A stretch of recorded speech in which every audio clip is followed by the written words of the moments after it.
Salut à tous et bienvenue dans cette nouvelle ethnochronique du tour du monde des rites funéraires. Et cette semaine, on part de l'autre côté de la planète, après l'Océanie, et d'ailleurs si vous les avez pas vus, le lien est juste ici. Et bien bienvenue aux Amériques, à la découverte de 3 nouveaux rituels plus incroyables les uns que les autres. On va découvrir le mystère des grands totems des autochtones d'Amérique du Nord, on va parler du très célèbre Dia de los Muertos mexicain, et enfin, tenter de comprendre le phénomène de mort volontaire chez les Inuits. Alors surtout, restez là.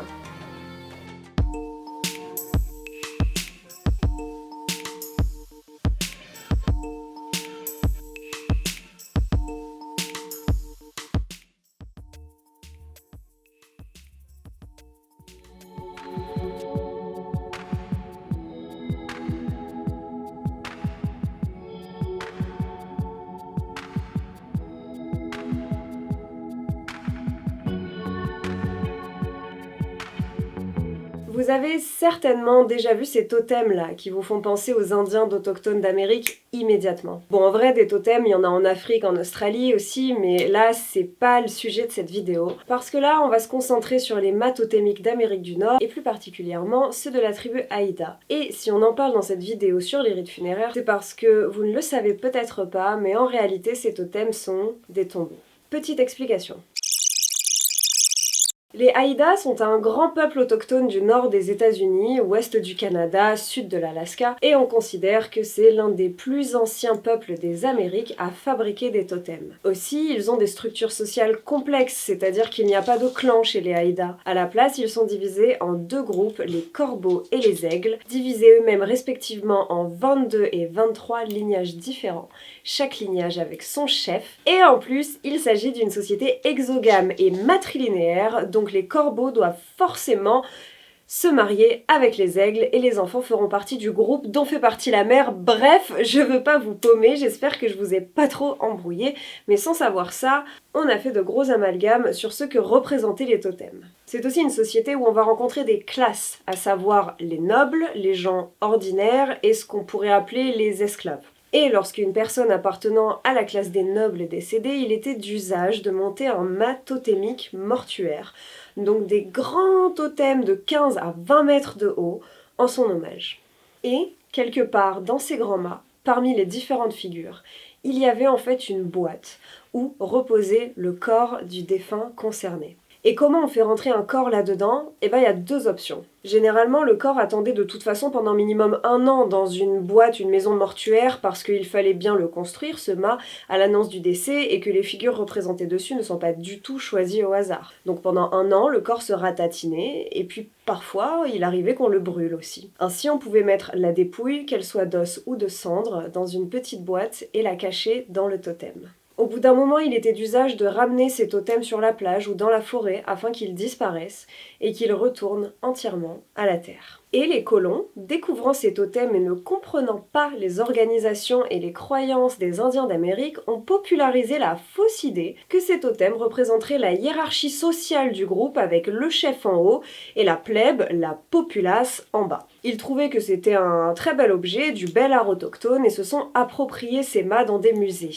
Bon alors déjà, il y avait des morts dedans, qui en plus auraient dû retourner à la terre d'une manière ou d'une autre, et en plus ces mâts totémiques représentent la vie d'une seule et unique personne au final, et racontent une histoire, celle de ses ancêtres, sa nation, et pas du tout de manière linéaire. Genre c'est pas le début en haut et la fin en bas, il n'y a pas ce genre de sens de lecture qui sont très occidentales. Du coup, on a arrêté de voir le peuple Haïda hisser des mâts totémiques et on considère que depuis 1880, ce rite n'a plus été effectué et que les mâts totémiques encore debout sont devenus commémoratifs et sont juste des supports pour les conteurs d'histoire. Au début des années 2000, il ne restait plus que 500 représentants du peuple Haïda et dont moins d'une douzaine qui parlaient encore la langue. Et en 2013 finalement, le premier mât totémique depuis 130 ans a été élevé par les descendants de la nation Haïda. En l'occurrence, ce n'est plus un tombeau, mais un totem de commémoration pour la signature d'un accord qui permet dorénavant à la nation Haïda de co-gérer son territoire. Et en 2017, un autre a été élevé à Montréal, à la mémoire des enfants des pensionnats d'Indiens.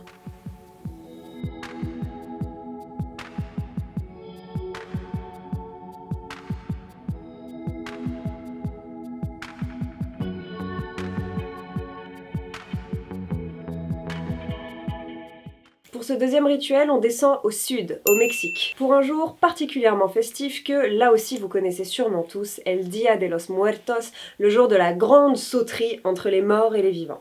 Concrètement, pour ceux qui n'ont pas vu Coco, c'est un jour où les morts reviennent symboliquement parmi les vivants pour 24 heures de célébration et de retrouvailles. La frontière entre les deux mondes s'effondre et tous peuvent faire la fête ensemble et les morts sont traités comme des hôtes de marque. On sort le grand jeu, les nappes, on met ses plus beaux vêtements, les grandes décorations, le festin, etc. Et on observe aussi qu'en général, les Mexicains reçoivent, si je peux dire ça comme ça, les enfants défunts le 31 octobre et les adultes défunts le 2 novembre. En réalité, les dates changent selon les régions. Parfois c'est en octobre, parfois c'est en novembre, parfois ça dure 2 ou 3 jours, parfois une dizaine, parfois le mois entier. Mais bref, ce qui compte là-dedans, c'est que c'est une fête si grande, si faste, si belle, qu'elle est même inscrite au patrimoine culturel immatériel de l'humanité de l'UNESCO. Mais qu'est-ce qu'on sait vraiment sur ce que symbolise et quelles sont les origines de cette fête? Parce qu'il est généralement pensé que ce Dia de los Muertos est l'équivalent mexicain d'Halloween, alors que vous allez voir que pas vraiment, voire pas du tout. C'est une fête qui en réalité a plusieurs origines possibles, à savoir d'abord l'origine aztèque. Chez les Aztèques, il y avait 2 fêtes des morts majeures, une pour les enfants, Micahuitontli, et une pour les adultes, Eihmicaluit.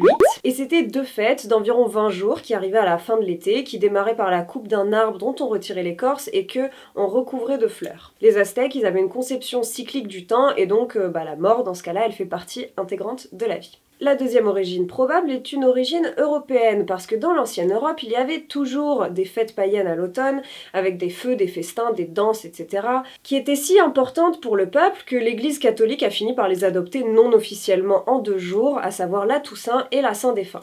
Les colons espagnols auraient donc ramené avec eux ces traditions dans le Nouveau Monde. Mais en réalité, il semble que Dia de los Muertos ne vienne ni de l'un ni de l'autre. Au début du XXe siècle, le peintre José Guadalupe Posada fit des caricatures dans lesquelles il se moquait des politiques de son époque. Son œuvre la plus connue est la Calavera Catrina, montrant un squelette vêtu de vêtements bourgeois européens. Il fait le constat des Mexicains qui adoptent les modes vestimentaires européennes et qui s'éloignent de leur propre esthétique, de leurs héritages, de leurs traditions, et passe également le message Todos somos calaveras, sous-entendu, sans ces artifices, nous sommes tous les mêmes squelettes. Il s'avère qu'aujourd'hui, la Calavera Catrina est le symbole le plus reconnaissable du Dia de los Muertos mexicain. Et qu'au final, loin d'être une fête ancestrale, eh bien, c'est une fête typique de la modernité. Selon la chercheuse Elsa Malvida, ex-directrice des études historiques de l'Institut national d'anthropologie et d'histoire, le Dia de los Muertos tient ses origines tout au plus des traditions chrétiennes païennes espagnoles, mais en tout cas ce n'est pas du tout une fête ancestrale aztèque, et que même d'ailleurs, plus vraisemblablement,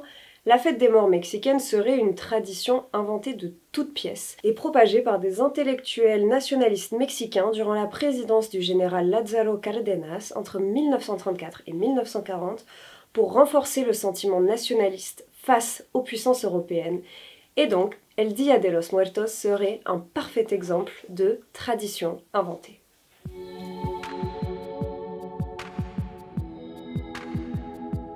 Pour finir cette vidéo, on remonte dans le grand nord américain, dans le froid polaire, chez les Inuits. Déjà, vous êtes-vous déjà demandé comment on fait pour enterrer ses morts lorsque le sol est de glace? Eh bien, les Inuits vivant dans des conditions extrêmes ont forcément des rapports à la mort et à la vie extrêmes très particuliers.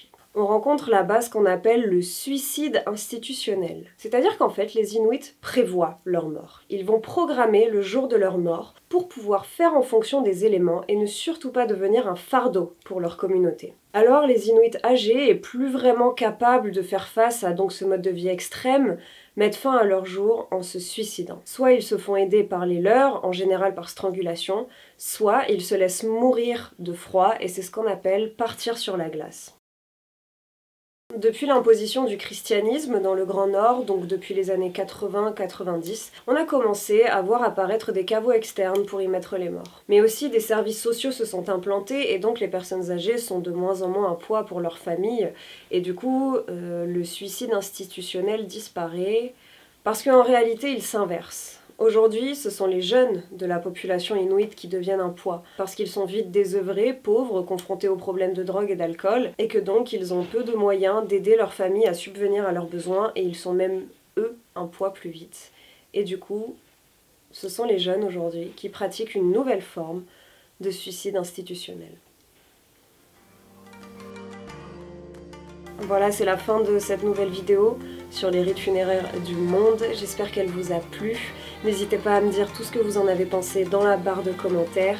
Et on se retrouve la semaine prochaine avec un nouveau continent, 3 nouveaux rites funéraires. D'ici là, n'oubliez pas d'aller me suivre sur Instagram ou de venir me rejoindre sur Tipeee pour me soutenir financièrement.